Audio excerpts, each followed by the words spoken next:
Hi, good evening, everyone. We have a very special guest today.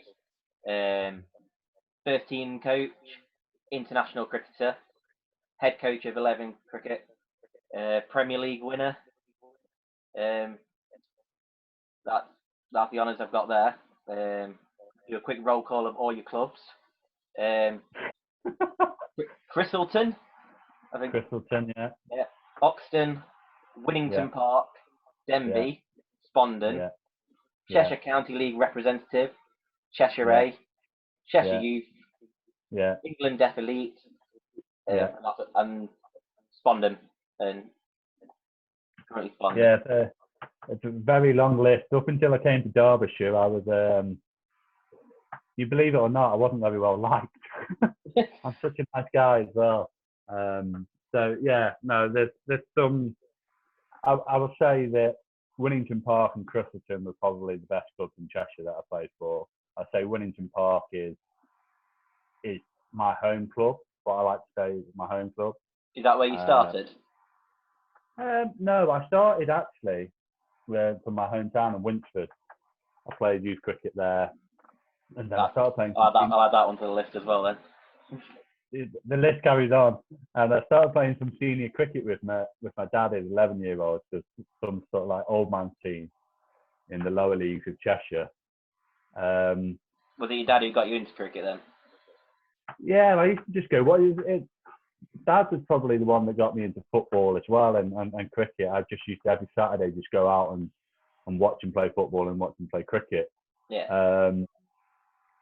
And yeah, I just started playing at, fielding at fine leg as an 11-year-old. I was there anyway. And then found out that I'd never say I'm talented, but I was half decent and I enjoyed it. And I played a couple of different teams, senior teams, and just steadily progressed. But I was at Winnington at the time, the youth setup. I had a very good youth setup. And yeah, it was just kind of progressing there. They gave me my first real taste of county league cricket in the first team. And then Oxton came knocking. And we kind of, at the time, I was knocking on the door of Cheshire and they said, you need to be playing Premier League cricket. Yeah. And I went there and it didn't really work out. Just a bit of, I don't know if it's, the money was involved or the travelling or whatever. It wasn't local. I wasn't really integrated in the club. Yeah. Couldn't train every week and whatnot, and it didn't work. And then I went to Christleton, and I will say Christleton is a fantastic club. Really good. Really great club. Village club, one of the best wickets and grounds you'll ever see. I mean, it's absolutely ridiculous. Yeah. And it's just a village club, and it's just outside of Chester. And I spent 4 really good years there, and then obviously we moved to Derby, and then I was at Denby for 4 successful years, and then obviously I've been at Spondon ever since. So yeah, that's pretty much my road. It's a long list, but I would say it's 4 real clubs that I've been at. Was it Chris? What age group did you get into Cheshire youth teams? I was a late one into Cheshire. I think it was under 15s I got into. Yeah. I was going through a difficult childhood, to be fair, with the deafness and stuff, and I was a bit of an angry kid. Yeah. And playing representative cricket wasn't really great. I always used to excel at the league side. Yeah. But actually breaking into Cheshire, there's just temperament stopped me. Yeah. So under 15s was when I broke into it. And then I played Cheshire A, and then I, did some 12th for Cheshire. But the Cheshire A games were good. We got to play, quite a lot of county seconds. Getting Ben Harmison out for Durham 2s with the first ball of the game, and there's only 14 more balls after that, and we just sat in Northumberland watching the Rangers hammer it down for 3 days. But yeah, the Cheshire A gig was really good. We got to play some real good cricket against some real good players. Like Adil Rashid was good. He was my age group. Yeah. And then the We're similar ages, aren't we? You're a year older than me, I think. Yeah, Steve Mullaney. He was playing for Lancashire at the time. Gareth Cross, the ex-Lancashire keeper. They were my age group. And then you come over to Derby, and then you're playing against like Joe Greenhalgh, who always used to sledge me for Derbyshire versus Cheshire, and then he got me up at Denby, and then it just kind of. You started playing high level cricket quite early on then. I would say, yeah, when I was 14, 15, I was playing County League Division 2, and being part of it. Yeah. And not just bit part of it, and successful side that got a promotion with Winnington Park into Division 1. And being a major part of it, it was really good. It was really good setup there as well. But yeah, I'd say 14, 15, I was playing County League cricket. They're aged about 19. Is that when England came knocking? Were you already? I got your debut for England in 2004 in Sydney. Yeah, Sydney University against Australia. That was I would say 17. Yeah. But the story started at 16, where Cheshire Disability Cricket came knocking and went, you fancy some disability cricket. But at the time, I didn't really see myself with a disability. Yeah. And I had a conversation with my dad, and I went, I don't really want the label. Yeah. I don't want that stigma. You know what I mean? I just saw myself that wore hearing aids, and that was about it. So nothing happened with that. And then all of a sudden, Ron Young, who was the coach of England at the time, went, just come to Sheffield. We've got a training weekend. Just come up. You know, at this time, there was no ECB involvement, so it was all self-funded. Okay. Yeah. So I have to pay me £70 for the hotel and the meal and all that. And I went up with my dad. And I was 17 at the time, I think it was. And I went up, and I've never met a deaf person before. As stupid as it sounds, I've never met a profoundly deaf person at the time, and they were signing and stuff, and it was quite overwhelming. Yeah. And I turned around to my dad and went, I don't want to do this. And he was just like, right, fine, don't do it, but just do the day. And if you don't like it, we can't. And I never looked back. Didn't look back. And then we went on the first tour to Australia. I got a sponsorship for £500, and that was it, paid for. And we were there for 4 weeks. We did Sydney, Melbourne, and Brisbane. What was it like when they told you were going to be making your debut?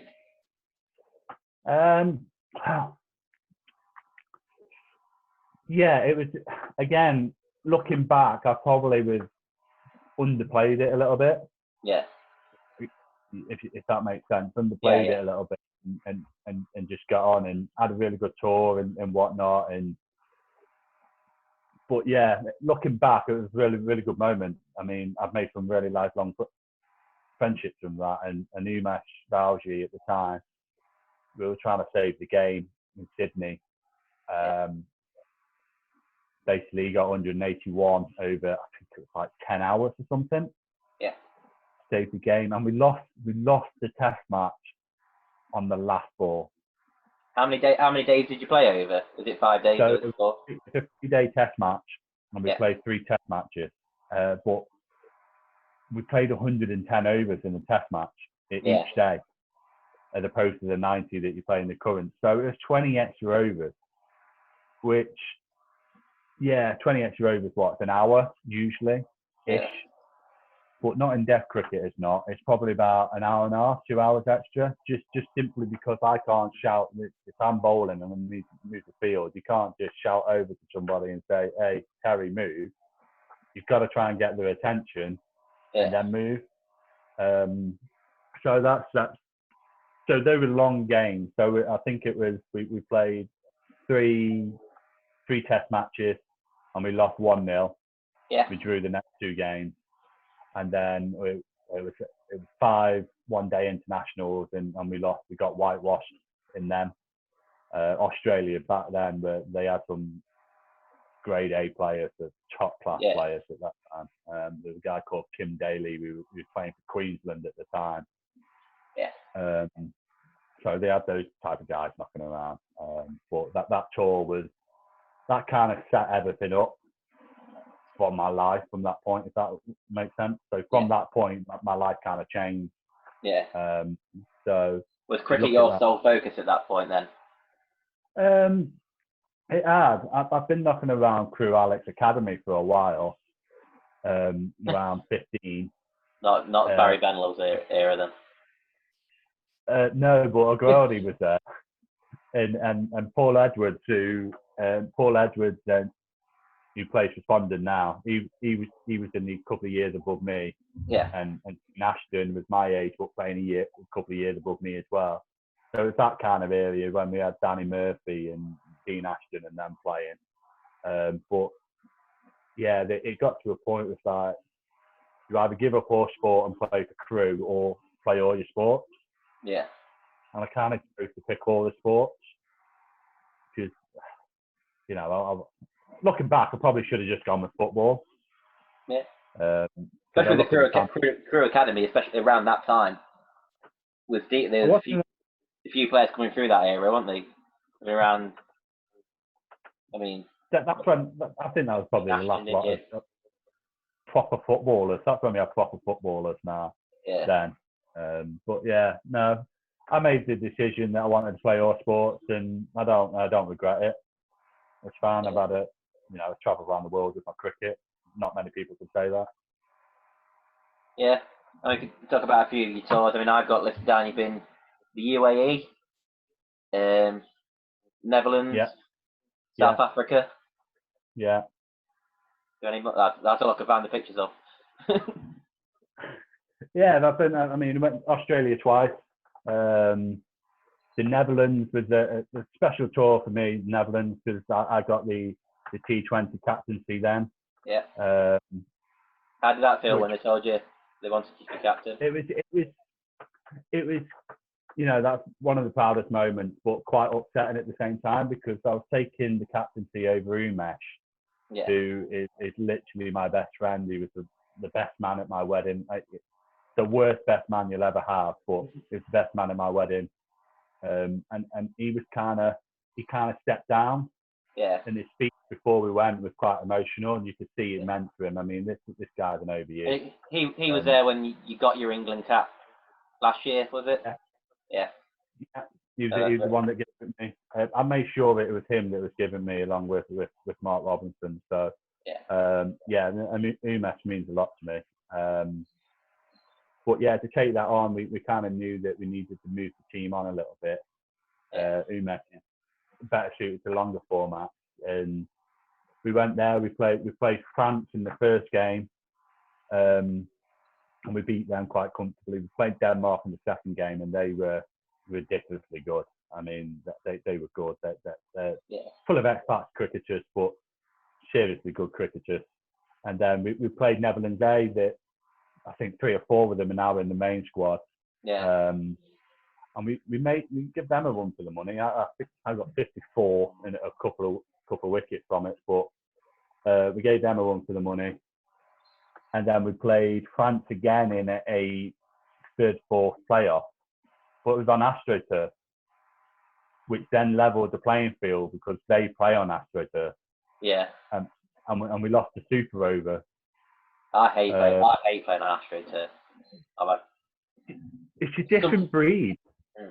It's just a different game. So we lost to them in a Super Over on that. But for that's the first time a disability squad has gone over and played an international series. Yeah.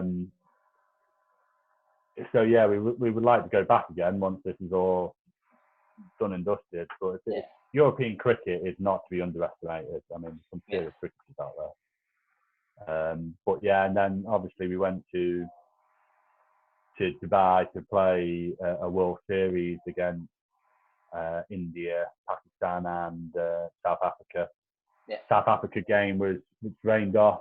We beat Pakistan in a close game, and then there was controversy over the Indian game. So they ended up forfeiting their game, and we went, which is a shame because it's meant to be a day-night match, and that would have been my first and probably only time that I would have played a day match game. And then we played Pakistan in the final, and it wasn't to be. We dropped some crucial catches at the time, but to walk away as MPV for England player was quite nice. And then sadly, that was to be my last tour as a player. To be honest, times have changed. I was offered coaching role, which some of the changes of rules and stuff were meaning I couldn't participate anymore. But again, it's a blessing in disguise. I was able to get my coaching badges done, and now I'm still fully involved as a coach. And we'll see what happens after the coronavirus situation. What brings the future. So you got your coaching badges through England. Is that when you set up 11 cricket coaching? No, not really. I was kind of doing bits and bobs, one-to-one stuff. I've been in and around Darley Abbey for as long as I've been in Derby for. I've done bits and pieces for them. I've done a bit of coaching here and there, but nothing really, never really taken it seriously. And then once I got my level 3, started getting UCB work. And then Darley Abbey asked me to do some. And then you guys approached me. And at that point, that's where I started to think, you know what, coaching could be a viable career moving forward, and that's where 11 came about. 11 is my England cap number. Oh, that was going to be one of my questions. I've got that written down. That's why it's 11, because it's my England number. It's my playing shirt number, and my actual selection number was 11, because we changed from GB to England, and now the 11 players to be picked as the squad. So that's where 11's come from. Plus, it's relevant to cricket, innit? You say 11. That's usually where I'm at. The logo was meant to be an XI, like you do it on sheets, but I couldn't work it round and get it linked to cricket, so I changed the logo. 8 months ago, like that. So quite contemporary. I love the new top as well, the new hoodie. Yeah, big fan of that. A bit of a So unfortunately, I got the same day that the UCB announced that all cricket was to be postponed. On the same day, I went down to Vividity Sport to pick it up and all my kit, all my playing kit as well, and then UCB announced it, and I just got. You've taken on Riddings as well now. Yeah, I started Riddings. Riddings again. I had about 4 training sessions with them, and then all of a sudden the lockdown came and the social distancing came, which is a shame. But I'm keeping in touch with all the clubs. I mean, I do yourselves. I do. How's your virtual coaching going on? Not as much as I was anticipating, but again, everybody's in a different boat, aren't they? Not everybody's getting to me. Is cricket at the forefront of everyone's mind? Yeah, I suppose it's hard to record a video in a back garden if you're not allowed on a cricket ground to get someone to bowl at you to see your action. Yeah. Unless you're privileged to have a bowling machine in your back garden. Well, there's some people out there that are fortunate enough to have the space, aren't there? But it was more just to say, you know what, I'm here if you want to. Yeah. If you want, even a strength and conditioning program or something like that, to just tick you over. The service is there. It doesn't necessarily have to be technical. It could be tactical. It could be whatever you want it to be. It's just a service that's available if somebody wants it. I've had some of the regulars have taken it on, which is fine. But yeah, it's just a service there if somebody wants it. Yeah. I'm not I was never anticipating loads to come onto it, given the circumstances.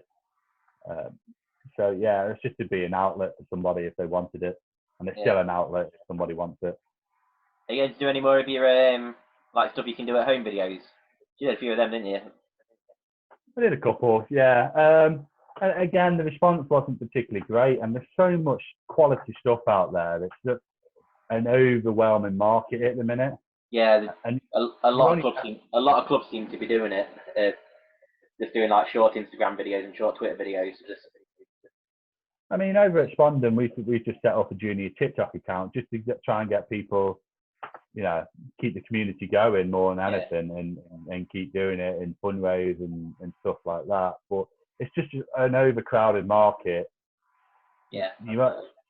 It's just, you know, you're only repeating what somebody else has done. So if you see something that you like, I'll quite happily share it. Yeah. You know, it's fine. I'm not in it for the money. I'm not in it for anything else. If somebody benefits from it, let's do it. So we'll move on to your club career in Derbyshire. Obviously, you came in, you trained a bit with Darley Abbey early on, when you first moved to Derby. Yeah. Then joined Denby. Yeah, that's right. I did a year living in Derby when we first got here, and played at Criffleton, and Darley Abbey were fantastic at the time with the Disability Cricket links. I was able to get down there. With Paul Rowe?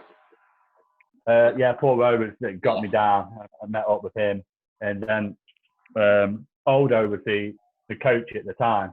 Paul Aldridge was the coach at the time. So he was actually, when I was trying to get into Cheshire, Aldo was the pro at Cheshire at the time. So he already kind of knew him. So Darley Abbey was a perfect fit. They allowed me to train throughout the winter and throughout the summer, which was, you know, really great for them because they didn't have to do that. Yeah.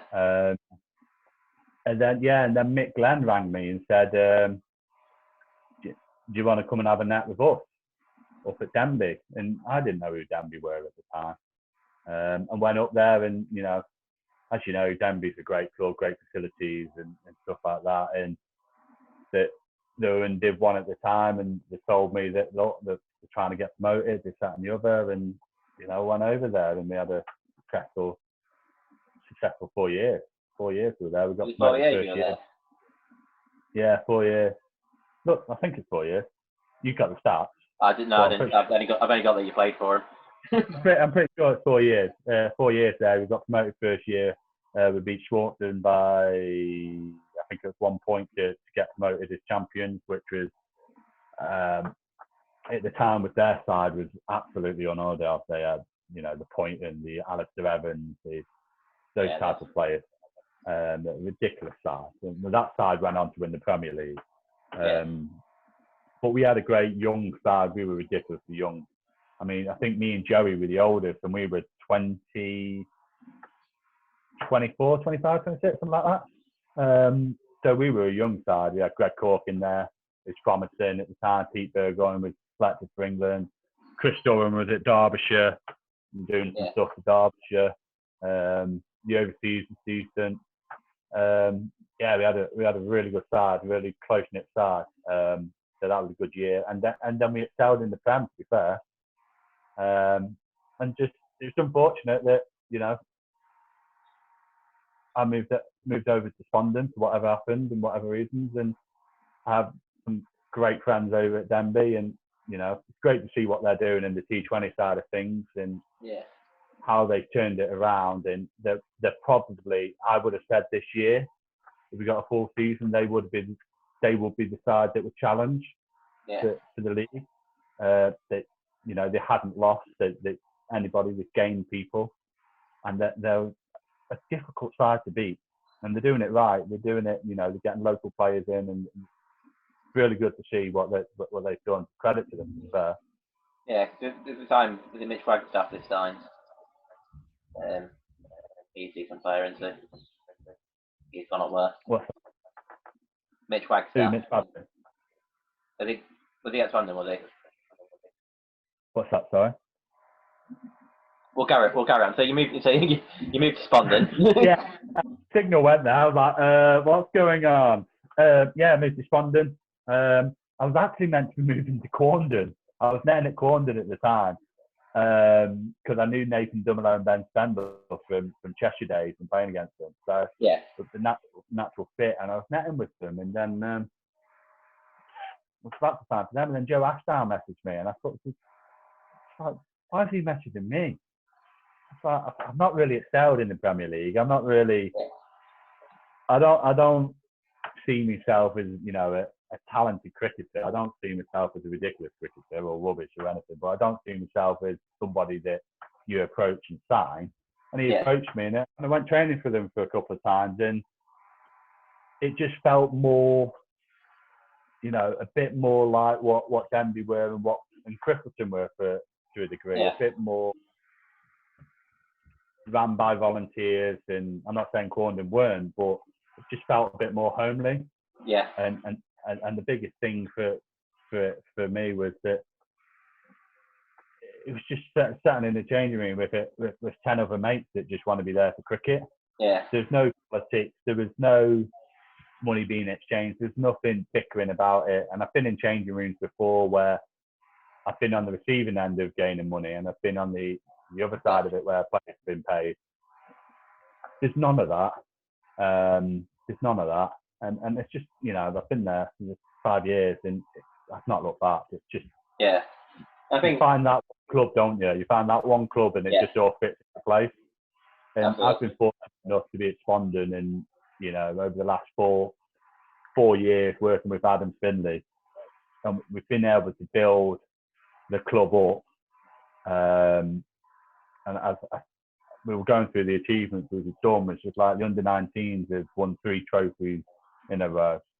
You know, the 2s promoted and finished second in the league. The 3rds have been promoted and they finished the highest place for the 3rd team. And the 4th the same. We've got a 5th team.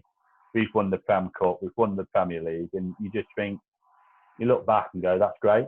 Yeah, absolutely. And there's no secret formula. And you've seen how I go about training. And it's just all about that one club mentality. That's all it is. We're all buying into the same thing. I think me and Chris were discussing this the other night, saying that Spondon are like the perfect model of village cricket at the moment, of amateur cricket. The clubs wanting to aspire to play at their top level and get the best out of their club. That Spondon seem to have like the right model at the moment.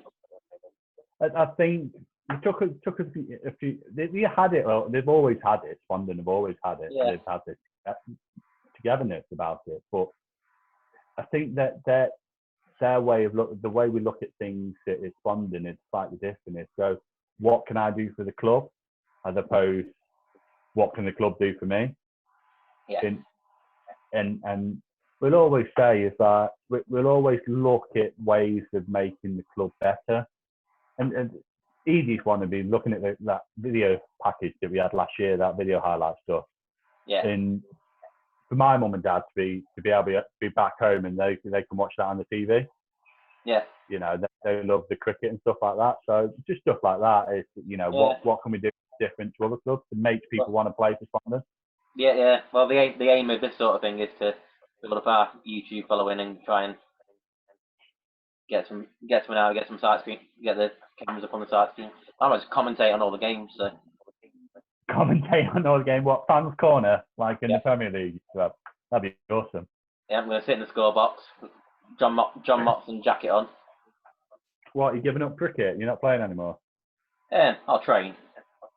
I'll train them, and when the thirds are short. I didn't play last year really anyway. So. Yeah, I had nothing to do with your injury. That was Dutch.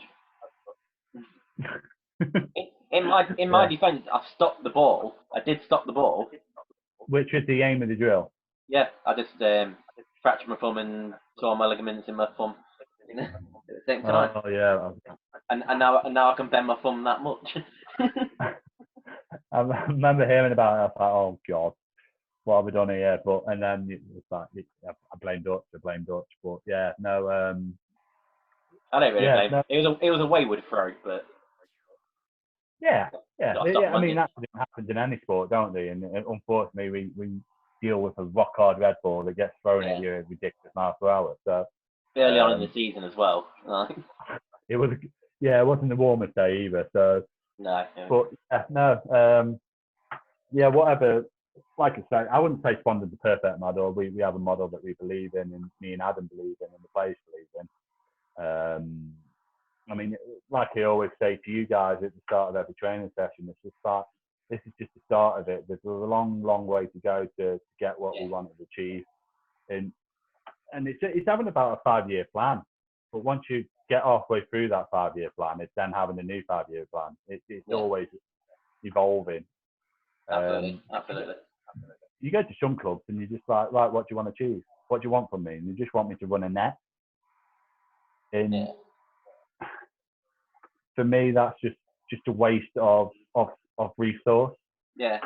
And I think for so long, cricket clubs have just been, we're now on a Tuesday night, we have a bat and we have a bowl, and having that more professional outlook of wanting to improve and doing fielding drills and like trying to look at your own game and improving it is a way of cricket clubs have got to go if they want to improve. Yeah, I mean, don't get me wrong. There is a time and a place to just to have a net, but I think, as you saw, as the first team made the impossible possible, as that we got nearer and nearer to the end. But as that happened, we did less and less nets. We did more and more fielding. Yeah. And we did more and more one-to-one. It's 90% of the game, isn't it? Is standing in the field. If you're the best fielding side in that league, you will win the majority of the game. Yeah, you've got to be, haven't you? Unless there's player responsibility. Player responsibility is probably the biggest thing I try and get out. Is players taking ownership of how they train and how they play. Yeah. Because you can have the best coach in the world, but if a player doesn't want to take any bit of notice of them, well, it's pointless. So player responsibility, train with a purpose, and be the best fielding side in the league. You get people like me, and I hate training. I have always religiously hated training, but I go because you play for a club and you get more pissed off with people who have a rubbish form and then don't train. Yeah, I'll go and try and do something just to keep it going. And I think that in like 2 years ago, it's been a lot more enjoyable. You make training enjoyable. There's no point doing something if you don't enjoy it. Yeah. And then the same is that I have no problem with the guy. I mean, I train exactly the same. I go to Spondon of a Thursday night, and I religiously train, but I'm not there for 2.5 hours. I don't train for 2.5 hours. No. And I don't think anybody. There are some guys that probably do train for 2.5 hours, but the younger lads like it, don't they? Yeah, but I'll bowl about 30 balls. I'll turn around to Adam and go, I'm done now. Yeah. I hear the shutters going up on the bar, and I think that's when I get. But we need to get to a point where it's as long as everybody knows what you're trying to do in training, and you're not leaving people in the lurch. I'll bowl 30 balls. I'll do some fielding drills.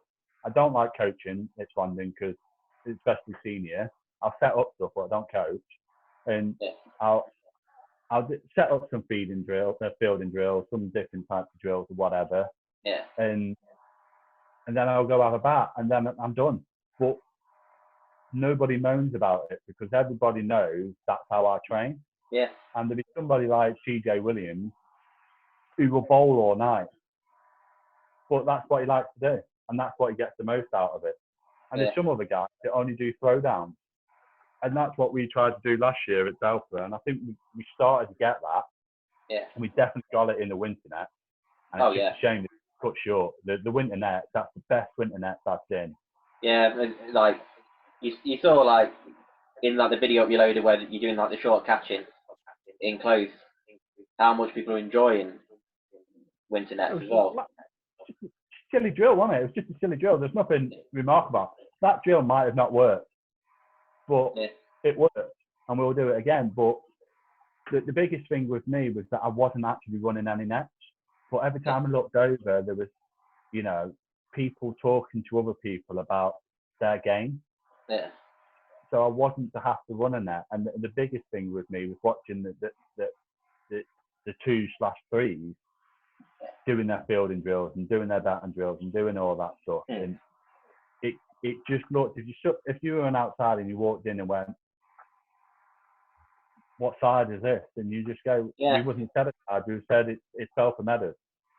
Yeah, I played one game for the third team last year, and it was at Duffield, last game of the season, who'd already won the league. And we turned up and they were on the pitch at 12:30, doing all their warm-up, doing a big fielding warm-up drills. I was like, fair play to the bottom division, and I think they've implemented that through all their sides. Is obviously what you wanted to do with us this year. Just everybody doing the same drills. It's more about once we get that, you know, that promotion and not dropping this, but you know, when players are moving up the teams, that warm up isn't a shock to the system, and it's not a shock to the system because it's all the same warm up. Yeah. And we haven't set up anything very complicated. No, it's not. It's a bit of catching. You can do the same thing with under 13s, and you can do your first team. Exactly. Yeah. How you hit the ball, it's just like how hard you hit the ball was slightly different, but 10 minutes of intense training, that's warm up, and that was it. And then you go off and do your own thing. But again, it's a player responsibility, wasn't it? Once we've done that warm up, you know, we're on deck in time in our kit. We do the warm up. We then go do our bat and bowling or whatever we need to do, and then we're done. Everybody's just that one club.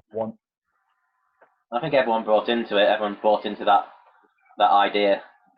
There's a couple of senior players in the third team who brought into it, who never really done that in their whole career. Played cricket for a long time, never, and are willing to change and embrace the change. I think the thing is it's strange, isn't it? You know, once you get a cluster of people that buy into it, people will start to look at. And I think, and I made no apologies about it when I spoke to Jamie at the end of last season. I said, look, I've probably focused on the first team quite a lot this year, but the point with it is to look at the second and third, to look over and go, we want to do what they're doing. Yeah.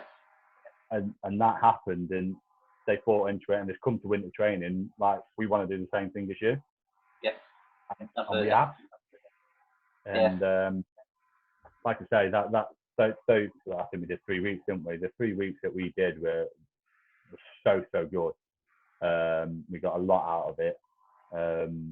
But you know, we're in a good place, aren't we? We can hit the road running whenever this cricket can commence again, however that looks.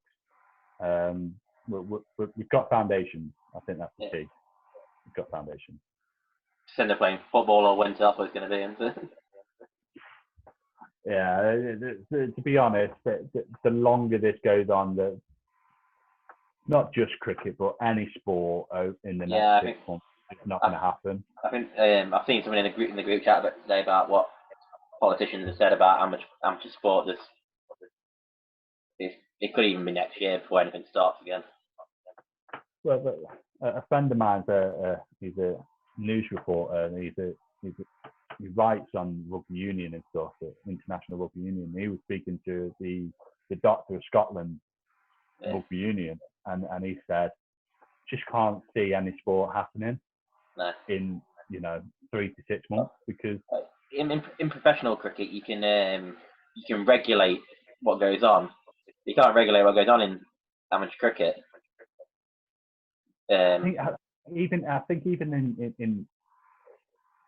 in football, you can if the ball goes out, you can give them a new ball. You can wipe the ball down. Yeah.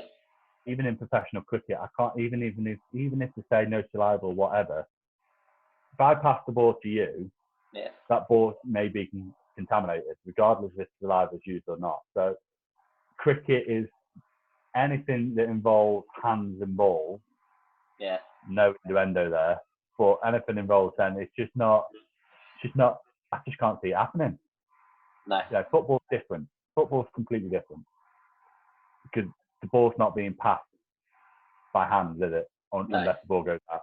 And then again, they can change the rules on that. Is it the ball's played off the floor or whatever? I don't know. But I can't see cricket, tennis, any of those type of sports being played in the next 6 months. Yeah, and you're right. Quite a gloomy thing.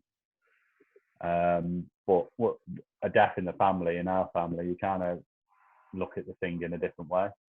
Yeah. Kind of go, you know what? Sport just needs to just take a back step for the time being. And yeah, I think everyone's missing cricket. I mean, it doesn't help with the weather. It's been how it's been, but it's for the greater good. Isn't it? You say that. I bet you watch Facebook this week and see how many people are miserable because it's raining outside. Yeah. Because are you going to want to stand outside Morrison's and queue up in the rain? No. I think you'll find a lot of people won't be going out. I'm a bit weird. I quite like the rain, so. Yeah. Yeah. Hmm. I always used to be a winter bit. I just like singing love songs in the rain. Yeah, okay. Well, you know what I mean. It's like people are moaning about the weather's fantastic, this, that, and the other, blah blah blah. Great, you're in the garden, you're outside, you're not stuck in the house. I'm dreading this week with the forecast is due. It's raining, so the kids are just going to be stuck inside. I think if it had rained through the entire first 3 weeks of lockdown, I think we'd be out of lockdown now. It is that. God damn the weather. Yeah, I think the weather is massively to blame for it all. But yeah, no, there's two ways of looking at the weather, isn't there? For me, it's like a really pleasant, having 3 girls, it's like, get out of the house, be in the garden. Yeah. You know, we've got a back big on our where there is nobody, so they can go a little bit further. But yeah, let's see what the Facebook posts are like this week. I might get some virtual coaching this week because everybody be bored. Oh yeah. If people in the garages just like having cricket balls thrown at them, see what's wrong with it. So we'll move on. Have you got anything for Room 101? Your 3 things that you hate about cricket? Or? 3 things I hate about cricket. Or you want to change in cricket? 3 things I hate about cricket. Rubbish tees. Yeah. Tees. I mean, I play cricket, and from my side, you can see I play cricket for the tees predominantly. Yeah, I mean that would explain the size of me and you. So that's why know, cricket, the tees are important. But a lot of people rate the clubs by the facilities. I rate clubs by tees. That would be the first thing to rate them by.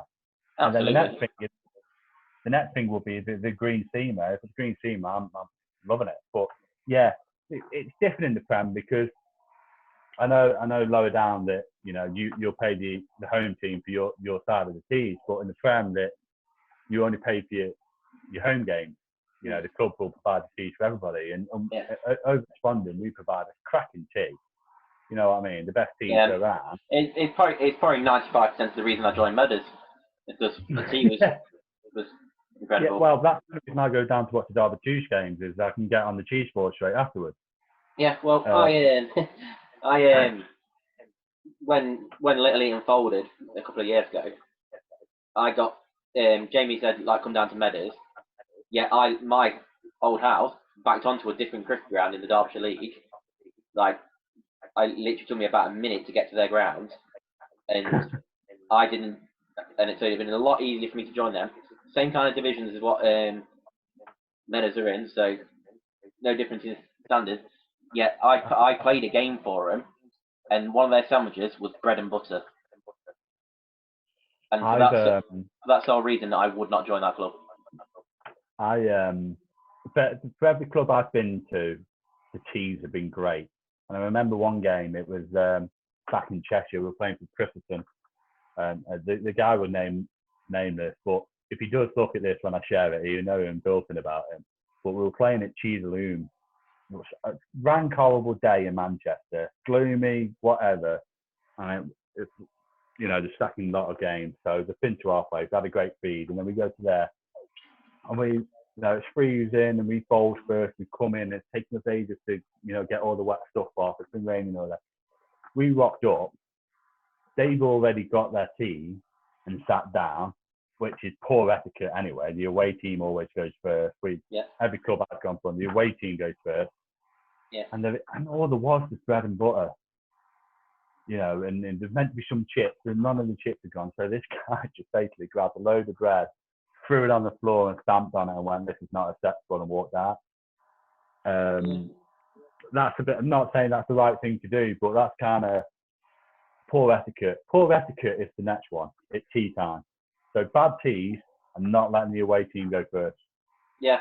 I mean, I know like some clubs, it's like the fielding team goes first, but no, I agree. Away team. Yeah, it's got to be the away team. The away team. And a lot of clubs still to this day are surprised that we let them. It's like, we'll wait until the last man comes up. Yeah. And goes up and like, "Oh, no, we'll be, no, we'll wait. And they go up and whatever. But yeah, that'll be one. What's the next one? The last one. What don't I like?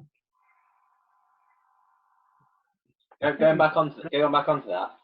Where's your favourite tea in Derbyshire? Derbyshire. Well, I'll give you the top three. I'll say, I'm not putting them in order. The top three favourite clubs are Denbigh, Spondon, and Lullington. Yeah. I'm not sure about Lullington these days, but Lullington. I've not played at Lullington for a long time. It's a banquet. But Coops mentioned this in his interview the other day, that his first ever cricket game was at Lullington. And he turned up and it was cakes and sandwiches and everything. And it's not rubbish. It's not rubbish sandwiches either. They're like proper fancy sandwiches, and like luscious. Pretty decent feed out there. Lullington, Denbigh, and Spondon. I know I'm a little bit biased with two of them, but yeah. And I mean, I've not been to many clubs that are rubbish. But yeah, they'll be the top three. If I was an away fan, that's where I'd go. If I'm not including Meadows, I think my top three have got to be Shipley Hall, because of their cake selection is absolutely incredible. Langley Mill, they've been known to put on roast dinners. That's always a good one. And Staveley. Staveley, yeah. They do beef dripping, bread and butter and beef with beef dripping on it. Yeah, I could play that. I'd get a heart attack after about the third game because I'd gone through all the beef dripping, but it'd be worth it. It'd be absolutely worth it. Yeah. So your third offering? Oh God.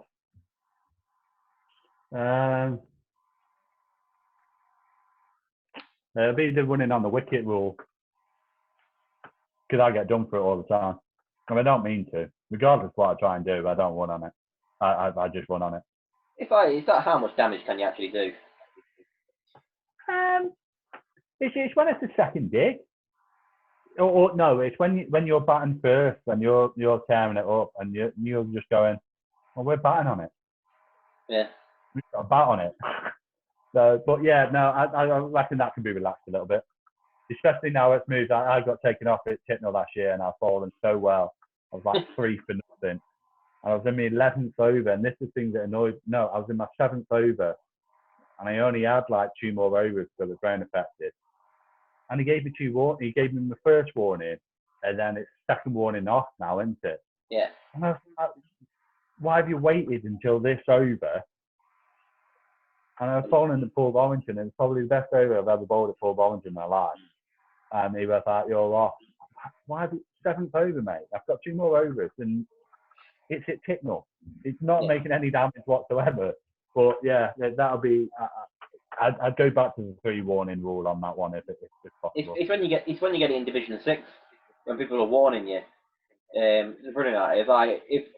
there's a bowler in this division who can hit that spot regularly, they shouldn't be playing in this division. Yeah, and actually, it's probably too full anyway. Yeah. Know, no one turns it at that level. So even if it's just outside off, Yeah. I think we played one game last year. Ali Dicko and Josh Breer got told off for coming too far down when they were batting. Yeah, I've seen a few people. They got that from like international cricket. It started happening in international cricket. Warner got a warn for it quite a bit in the Ashes, batting about 3 foot down the wicket. Yeah, but they were coming down the track. Well, they were coming down. Yeah, they were coming down the track, and they're like, "Yeah, you can't keep doing that." And they're like, "What do you want us to do then?" Keep bowling there. And those two guys, it wasn't a 5 penalty run, but it was like, "Can you stop doing that?" We're like, "Oh, okay," but yeah, even for that, and yeah, it's just like, I know it's only 3, but my 4th one would be like the Premier Cup or the T20 Cups, and it's coloured kit. Just get into the spirit of the game. Don't rock up in white. Play in coloured kit. Everybody's got training kit. Yeah. I mean, did you see the kit what Callum Geary designed for Meadows? Yeah, I've told Jamie to get rid of my long sleeve order and just order me one of those. Yeah, it's absolutely beautiful. Absolutely. You're going to do it? Yeah, I think we should just get them anyway. Even if we don't play 2020 cricket, just get it anyway. Even if Majori won't do it, I know people that will do it. It'd be cool. Oh yeah, awesome. Yeah. We'll get plenty of emails from companies like that about bespoke kit. Yeah, another plug. You want to use Vivid Sports? Yeah, that's your plug. That's my plug. We'll put a link in the comments. They'll see it. Don't worry. Unlike a few of other people, they've everyone seems to want 50 over cricket, win lose cricket. Now you're playing that, aren't you? Already. Yeah. What's your opinions on it as someone who is playing it already? I've played a lot of win lose cricket anyway with the England stuff and stuff like that. Win lose cricket's fantastic. It's made Premier League cricket a lot higher, and it makes, you've got to be a good team to come up now and succeed in the Prem. And it makes a lot of teams dangerous as well. Teams that don't really care about the wicket makes them dangerous because they can just go out and do what they need to do. And I think it made us a bit dangerous in the tail last year. And it gave me and Windy a bit of license to just go out and try and get a score. Yeah. Where, 50 overs and you're trying to bat out your 50 overs because the opposition are going to get you overs or whatever. Yeah. Get a score on the board. Yeah. That extra 20 could change the game. So as a coach, I think win lose cricket is fantastic as long as it's 10 overs per bowler. Yeah. This 12 overs per bowler rule at the minute doesn't make any sense because again, teams are then going to have to pick 5 bowlers.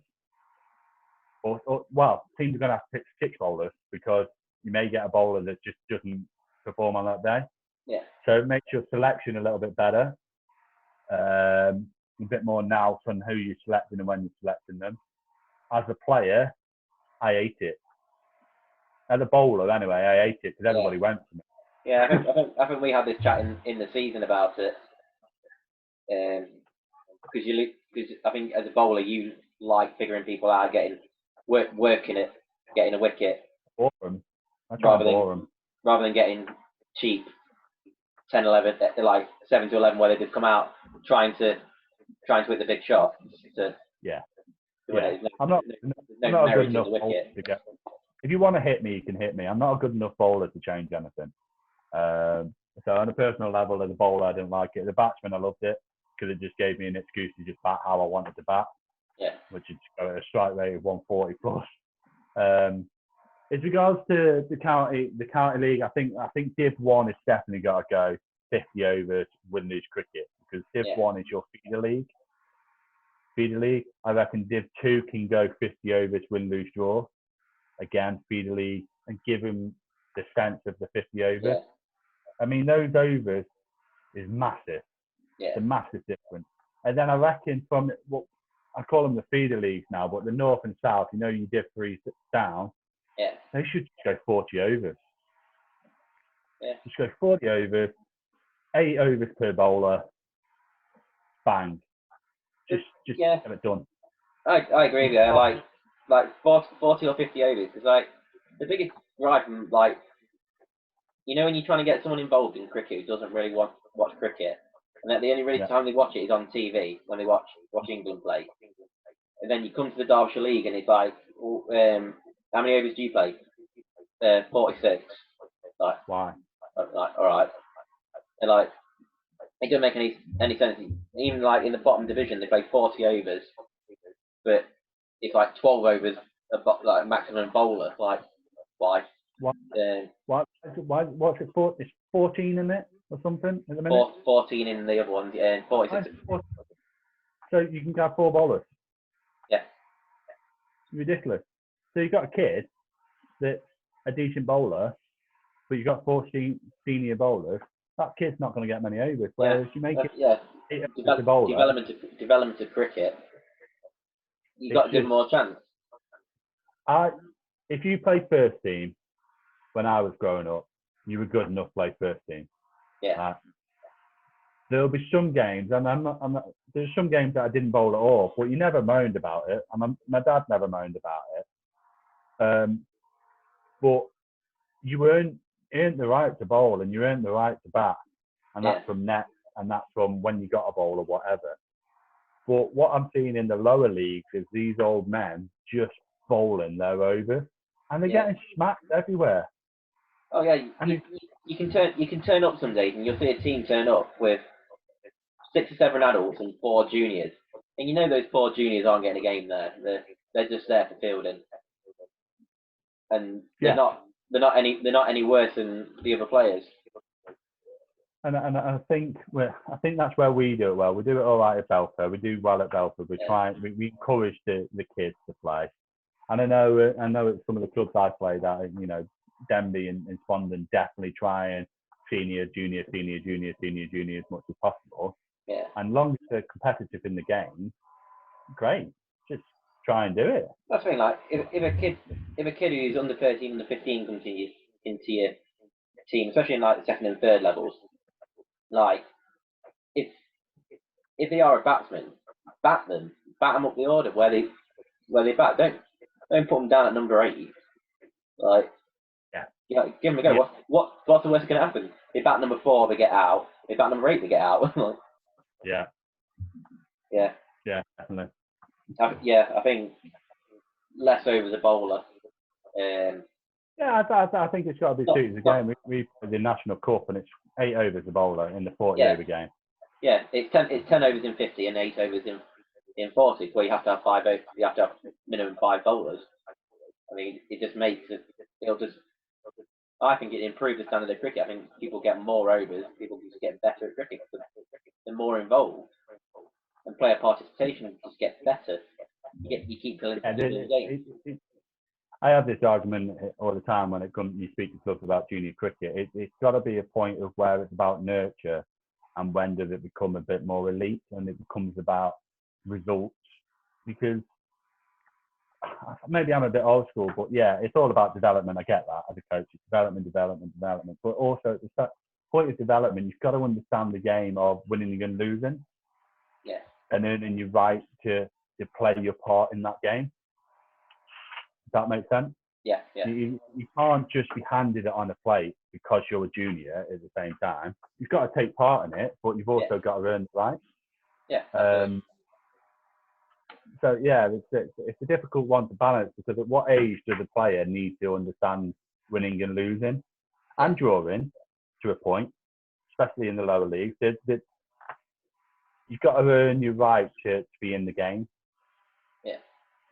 So if you had to make a decision now, would you go back to win, lose, draw cricket, or would you carry on playing? Stay at win, lose. Stay at win, lose, but it's got to be 10 overs a bowler. Yeah. It's got to be 10 overs, but it makes no sense at 12. Because I did last year, the captain, I had one bowler bowl 2 overs. He bowled 1 over each end. It's like my unusual spells, that was, when I was young. But that's the game. He's not a decent bowler, but in the situation of the game, he was I only needed him to bowl 2 overs. And that, that lad's had to pay his tenner. Yeah. Bowl 2 overs. Where he should have been bowling 10. So, yeah, it's a strange one. But, yeah, that's how I do it. Premier League goes win, lose, 10 over the bowler. Div 1, win, lose, 10 over the bowler. Div 2, win, lose, draw, 50 overs. And then the divisions that are north-south, I'll go 40 overs, 8 over the bowler. Win, lose, draw. I quite like the side of that. Dead simple. You start all the games at the same time. Better to commentate on. So we'll move on to your questions what have been asked on Instagram. Oh, great. We've got 4 questions. We'll start with Coops. Asked, what's your favourite shower gel? What's my favourite what? Shower gel. Oh, tea tree. The mint one? Yeah. The bollock tingler? Yeah, it's great on a cold day. Yeah. Yeah, that's always a good one. I think we'll keep it PC. We won't divulge into a bit more. Nobby asks, with the lockdown, how are you managing with J-Ro without J-Ro buying you Mahoo for you? Banking them. Still banking them. He still owes me for the 1-to-1 that he had last year. He still owes me for the 1-to-1 we had just before lockdown where we made him sidearm for 2 hours at him and Chris. So, was that the one was about 9 o'clock on a Saturday morning? Yeah. 8 o'clock on a Saturday morning or something? Yeah. Oh, that's the one. I saw him driving through for Opa because we were going down to the ground to do some work down there. So I've already been for a net. Badger. That's the one. Yeah. And then 2 questions from Chollers. What did you think of Meadows before you came as coach? What were your initial reactions? Do you want my honest opinion? I didn't even know where the ground was. No, no one does. No, I didn't know. People in Belfast don't know where the ground is. Yeah, I always used to get confused between amateurs and Meadows, to be honest with you. I'm a bit of a snob. I've been in Derbyshire for 10 years. Div 1 Premier League. Yeah, it's always the same clubs, isn't it? Yeah. The clubs will go down, come straight back up. So. Yeah. So Meadows, I knew about them, but I didn't really know enough. You know what I mean? Make an opinion. What do you make of the ground? Still not batted on it, still not bowled on it, but I've kept wicket on it, and it's hard work. Yeah. But yeah, no, love the ground. I love it. I think it's really nice on a hot summer's day. That it's picturesque, especially when the crops have been cut as well, and you can see across everything. Not many better grounds out there.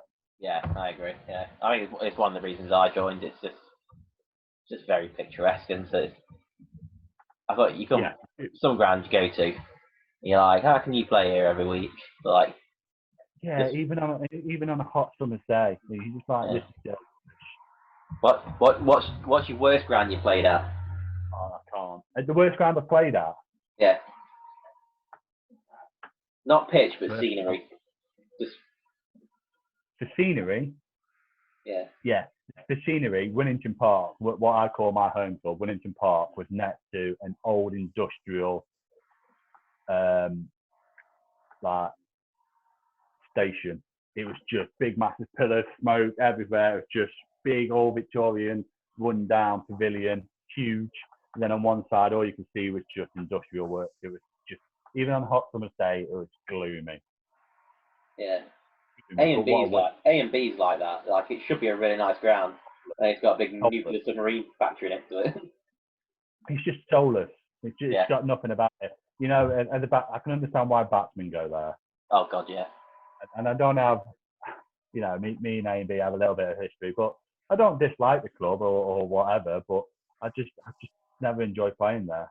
Just bland, isn't it? Well, yeah, so flat. I do all right there, but I can't, I don't get myself up for going, oh yeah, I'm going A and B. The second pitch has got a slightly better view because you can walk around past the river. Yeah, that's about it. The worst ground out there, it's not the worst ground out there, but yeah, Willington Park would be the worst ground scenery wise. Yeah. And Chollers also asks, have you learned anything new while you've been coaching at Meadows? Anything new since I've been coaching at Meadows? I've learned a new level of patience. Other than Jamie trying to get something for free all the time. He never gets it for free though, because he ends up paying for it in because I just go to the bar before he does, and Nobby pours a drink out, so Nobby knows the score. Yeah, I've got a new level of patience. I think how, you know, when I coach is from when I first started coaching to where I'm now saying, I would say Belfast my probably my first coaching gig. Yeah. From when I first started into the year to where we are now, I think how I put things across is different. I think it's given me a whole level of confidence. Yeah. And belief in what I believe works. I'm not saying it's right everywhere, but the model that I try and work on is effective. And trying to get that across to people is, I have to understand that the level's not all the same. Does that make sense? So, yeah, absolutely. Communication and patience is probably the biggest things I've learned since being at Meadows. Yeah. You know, speaking to you and then speaking to J-Ro were two completely different conversations. I mean, I've got to dumb it down for J-Ro for him to understand it. Yeah. I can't wait to get Jamie on the show. Yeah, I asked him when the chair of cricket coming on the show. He said this week coming. He said he's busy. Not in the evenings, no. I'm gonna do. I might just like stalk him down on the ground and just do a live one, do a Facebook live. Yeah, that'll be a good one actually. Yeah. Just interview him down on the ground. That's what my job is now at the club. Just interviewer and social media ambassador. Mate, you're keeping you busy. That all my questions? Yeah, that's it. Oh wow. J-Ro didn't send anything. No. Got it. I got his Zoom. I could have got him on the call. I've got him on Zoom, but yeah, no. Oh right, yeah. Cheers, Jay. It's been a fascinating chat. Learning about all your. I mean, you've played a lot for a lot of clubs for a lot all around the world. It's a lot of clubs. Yeah. Not many people get given that chance, and you got to kind of. I know people. I mean, I play down a bit, and I know it's just a bit of cricket, but it's a great. How many people could say that you know they've been to Lords and played at Lords, or they've been to an ECB? Me and Charles were having this chat, and one of his suggestions was playing the all the local cup finals, like the Butley Cup finals, and playing them at Derbyshire, having the finals, and because people like lower league cricketers don't get that chance. I think the first year with Denby we got into the T20 final, we played at the county ground, and then it's not been done. I think it did. They did used to play it there. I think they just stopped it and started moving it around. You got to understand that, you know, Belfast got not Belfast, sorry. Derbyshire is that, you know, got to make a lot of revenue. Yeah, so I agree. The ground is always there, but I agree that it needs to be at the county ground because all the other counties play at their main ground. Even if the final is like last week in September when the county championships are finished, play it over a weekend when the league's finished. Have it a Saturday and Sunday. There's only six finals. You do 3 on each day. It's just, you know, the finals have got it, especially the, you know, the top range of the cups have got to be at the county ground. It's got to be your showstopper. How much revenue would they make? Exactly. Imagine it. Imagine Spondon versus Otwock was played at the county ground. Yeah. There's normally 250 people either at Spondon or at Otwock on those 2 games anyway. Imagine if that's the final. It'll just be loads of people will go down. I think I might start a campaign. Another campaign. Can't we? Because we may as well start it. Yeah. Well, I've got my I got Grey Nichols to reply to my getting my koala back, my Grey Nichols koala. Yeah, I saw that. That's good. That's great effort. And Yeah, they're saying they go WWE as well, don't they? WWF. It was the World Wildlife Fund wanted. They wanted to get Yeah. them involved. Sorry. I'm gonna reply to Grey Nicks tomorrow, saying I think they're a little bit busy at the moment. Should we just go ahead with it?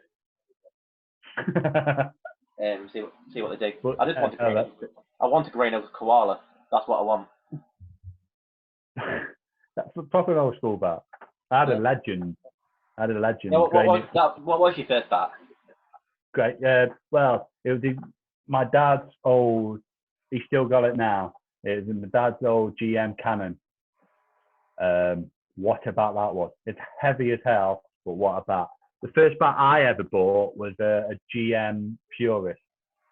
Love the Purist. And then I went Grey Nicks for a long time. Purist was he the Trescothic one? Was he? Yeah, those sort of ones. The Trescothic or Vaughan was using one, wasn't it? Weren't they? Yeah, they were good. They were good. They're very straight. They're very straight. Very traditional. Yeah. I quite like the flat bats. I don't like many arcs. And then he had a Slazenger V800. Do you remember them? The ones with the scoops in the back? Yeah. I think he had one. Gilchrist had one. I've got Wito's V200 here. That's not too bad. That's not got much of a curve in it. You can see that down the camera. That's all right. Yeah. I like the more Asian style bats, the flat bats, the wide bats. I quite like them. Thin handles. I'm not. I don't like these oval handles that you get. But yeah, no. I think I borrowed MJ's Mongoose bat once. Disgusting. Yeah. Well, my bat shattered at Alistry, play shot, and it just exploded, and I was on 60 or 70 at the time, absolutely flying. And MJ's bought this Mongoose bat, which he's got from someone out of Derbyshire. One of the pro players were using it, and he's like, "Oh yeah, use this one." And I've just tried to chip one down the ground, and it's come out of the middle and gone flying to the back, got caught on the boundary. So he's trying to chip it down the ground for one. Yeah, first ball I faced with it. Yeah, mongoose was disgusting. Yeah. Disgusting. I say yeah, it's been. Got any plugs you want to make for you? No, just maybe just follow my socials and stuff like that, and cricket 11 cricket coaching. We'll get them up. So that's just there's not much we can push and do at the minute. Is there? It's just got to all sit together. Everybody sit to their local club, and even if you just give them a tenner in fundraising, once a month, whatever. Yeah, it's going to be a big struggle. It's going to be a big struggle for everybody, for every cricket club. Every club's going to be the same. There's going to be clubs that are going to go from this. There's going to be some clubs that really struggle. And it'll be, what happens to me next year with clubs, who knows? Because everybody's going to be thinking about what can they afford. And so, cricket and the world is going to change for quite a while. But just if you can, support your local club. That's the only advice I can give out at the minute. It's just, if you live in Belper, support Belper Meadows. Just get on there. Amateurs isn't really in Belper, so. It's different postcode, isn't it? Different county, isn't it? Yeah, but I still don't know how to get there. I went the wrong way once, coming from Chesterfield to get to Belper Meadows for training, and I ended up at Amateurs. I think I went right instead of left. I swear to God, I don't know how I got there. Before the lockdown, we were going up to, I think it was Mamtor. I think I was going up to Mamtor for a walk, and for some reason the sat nav sent me up like the back way up towards Wirksworth, and somehow I went past the ground because Alice went, "Oh, that's Amateurs ground there." Yeah, I was like, we left Belper 15 minutes ago. Yeah, it's strange, isn't it? It's just a strange place. But again, look at them. We're a cricket community, and they've got nothing around them. Yeah. And You know, but we you know, I'm lucky at Swandon. I'm lucky. Riddings are lucky, and Darley Abbey are lucky, and you're lucky. But there's a lot of clubs that are not going to be lucky. And I say I spent 13 years at Little Eton before they folded. So I've been at the clubs what? you don't, you know, as a cricket community, you don't want numbers dropping because it impacts the league, doesn't it? Yeah. So it's just, you know, like I say, we know it because we're involved in it, but it's the people out there that can give a little bit to a club, just give a little bit to the club, you know. Absolutely. But yeah, it's been really good talking to you. We'll put a link in the comments for all your social medias and but yeah. Appreciate it. Yeah, it's a good chat. Maybe we can do a little group one. Yeah, that we're definitely gonna get that. We're gonna get a big badger call.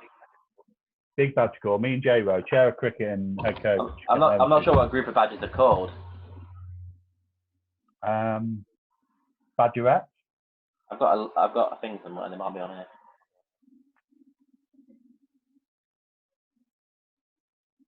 Oh, it's a set. I thought that's where they lived. Yeah, it's a set of badgers. Yeah. Badgers call then. Yeah. Yeah. Awesome. Let's do it. We'll get that set up. Yeah, awesome to speak to you. Pleasure. Excellent. And yeah, we'll meet soon.